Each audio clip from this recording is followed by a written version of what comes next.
আসসালামু আলাইকুম, আমি নাহিদা। কেমন আছেন সবাই? আশা করছি আল্লাহর রহমতে ভালো আছেন। আলহামদুলিল্লাহ, আমরাও ভালো আছি।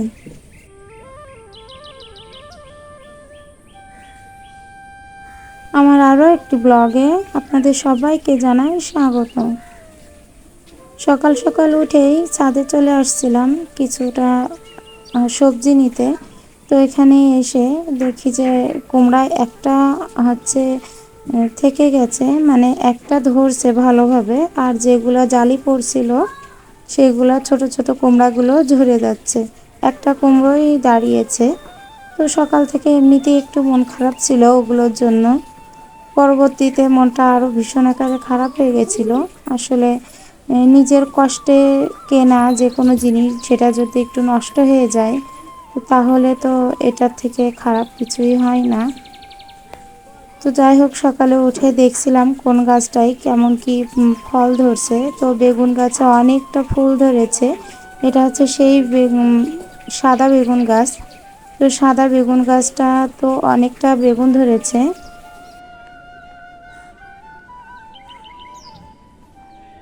আজ কয়েকটা দিন ধরে যেহেতু বৃষ্টি হচ্ছে, তো সে কারণে গাছগুলো একটু সবুজ হয়ে উঠেছে, সেটাই দেখার জন্য উপরে আসা। গ্রামের ভিতরে বাড়ি হওয়া সত্ত্বেও বাসা থেকে তো আমি বেরোই না। তো ছাদের উপরে যতটুকু আমি গাছ লাগিয়েছি, আমাদের এই ঘরটুকু ছাড়া বাইরে আর কোনো জায়গা নাই, কোনো যে মাঠে ঘাটেও জায়গা নাই। তো সেই কারণে যতটুকু করার ততটুকু আমাকে ছাদেই করতে হয়।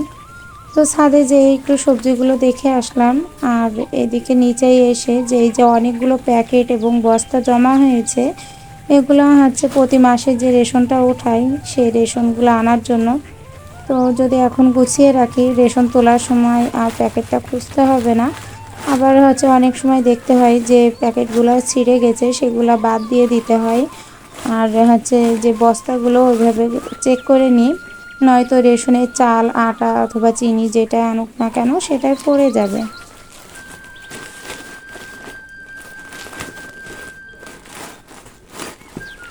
আমি যখন ইউটিউবটা শুরু করি তো তখন আমার হচ্ছে একটা স্ট্যান্ড ছিল না, ফোন স্ট্যান্ড।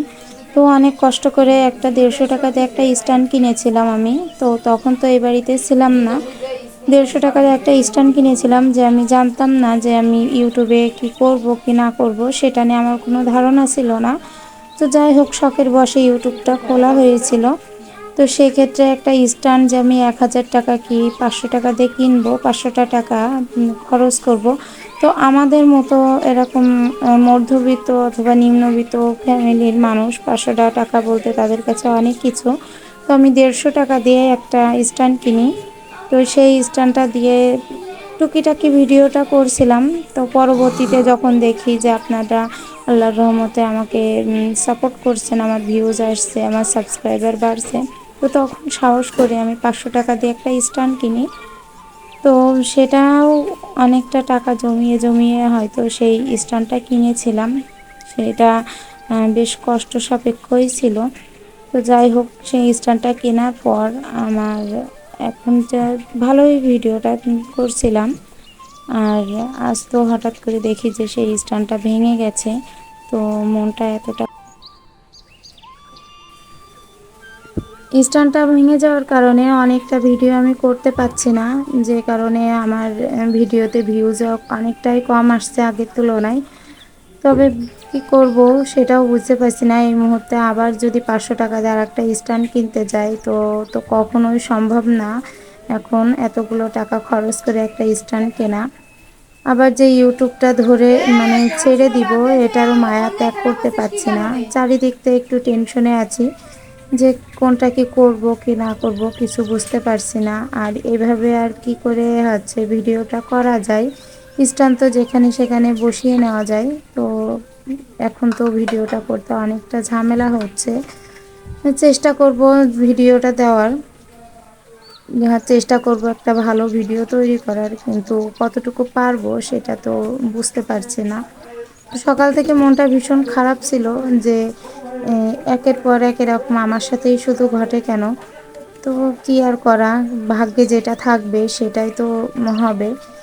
আস্তে আস্তে ভেবেছিলাম হয়তো চ্যানেলটা আস্তে আস্তে গ্রো করছে, কিন্তু মাঝে একটা সমস্যার কারণে তো চ্যানেলটা ফ্রিজ হয়ে গেছিলো। সেটা অনেক কিছু মেনে চলার পরে চ্যানেলটা আমার একটু হলেও ভালো হয়েছিল, আগের থেকে একটু গ্রো হচ্ছিল। কিন্তু হঠাৎ করে আবার এই একটা ঘটনা, আমি যদি ভিডিওটা সঠিকভাবে করতে না পারি তো আপনাদের কাছেও পৌঁছাতে পারবো না।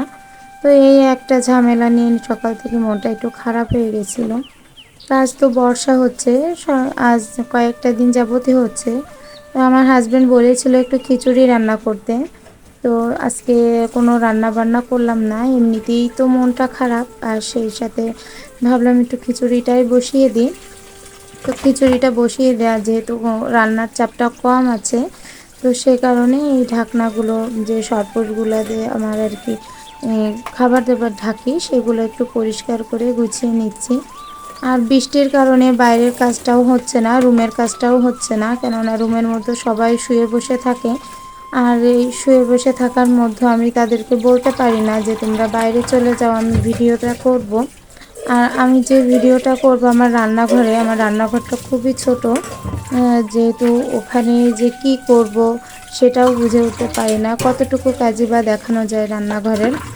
আর রুমের ভিতর যে দেখাবো, ওই যে বললাম যে বর্ষার কারণে সবাই ঘরের ভিতরেই শুয়ে থাকে, টিভি দেখে। তো আমার বাসায় তো সবসময় টিভি অন নিয়ে থাকে, সবসময় আমার বাসার লোক খুব টিভি দেখে। আমি অবশ্য অতটা দেখি না, আমার অতটা টিভি দেখতে ভালো লাগে না। তো যাই হোক, আমি সে কারণেও হয়তো ভিডিওটা কিভাবে রাখি কিংবা করি সেটাও অনেকটা সিস্টেম করে করতে হয়, সেটা পেরে উঠি না। তো এগুলা ধুয়ে নিয়ে আমি একটু হচ্ছে কাপড়গুলো কেচে নিয়েছি, যে কেননা আজ কয়েকটা দিনের যে কাপড়টা ছিল সেটা গন্ধ হয়ে যাবে। তো যতটুকু শুকাবে, আর বাদ বাকিটা এমনিতেই বাতাসে শুকিয়ে যাবে, তাতে কোনো অসুবিধা নাই। আর হচ্ছে গোসল করে আসার পরে ভাবছি খিচুড়ির সাথে একটু বেগুন ভাজি করি, আর একটু ডিম ভাজি করব। বেগুন ভাজি আর খিচুড়ি এটা খেতে খুবই ভালো লাগে।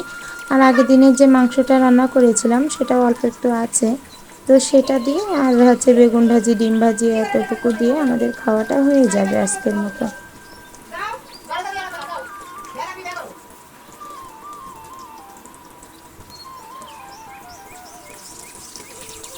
আমার আজকের ভিডিওটি যদি আপনাদের ভালো লেগে থাকে তাহলে প্লিজ একটা লাইক দিতে ভুলবেন না। আর যদি চান আপনাদের বোনটি একটু হলেও ইউটিউবে জায়গা করে নিই, তাহলে প্লিজ চ্যানেলটিকে সাবস্ক্রাইব করে রাখতে পারেন, এই বোনটির পাশে দাঁড়াতে পারেন।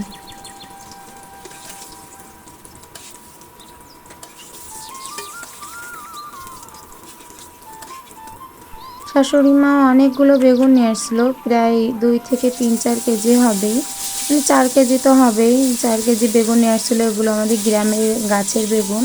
আমার শ্বশুরবাড়ির যে গাছগুলা লাগানো আছে বাড়ির ভিতরে, সেই গাছগুলায় হচ্ছে অনেক বেগুন ধরেছে।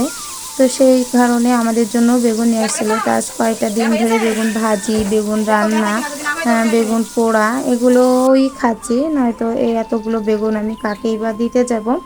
এখানে আশেপাশে তেমন কোনো পরিচিত লোক নাই, তো নিজেরাই আর কি যতটুকু পারছি করে খাওয়ার চেষ্টা করছি। তো আমার কাজটা কমপ্লিট হয়ে গেছে, বেগুন ভাজি ডিম ভাজি করছি, পেঁয়াজ কুচিয়ে নিয়েছি আর ঝাল কুচিয়ে নিয়েছি। তো আমার আজকের ভিডিওটা এই পর্যন্তই। আল্লাহ হাফেজ। হ্যাঁ কি হয়েছে?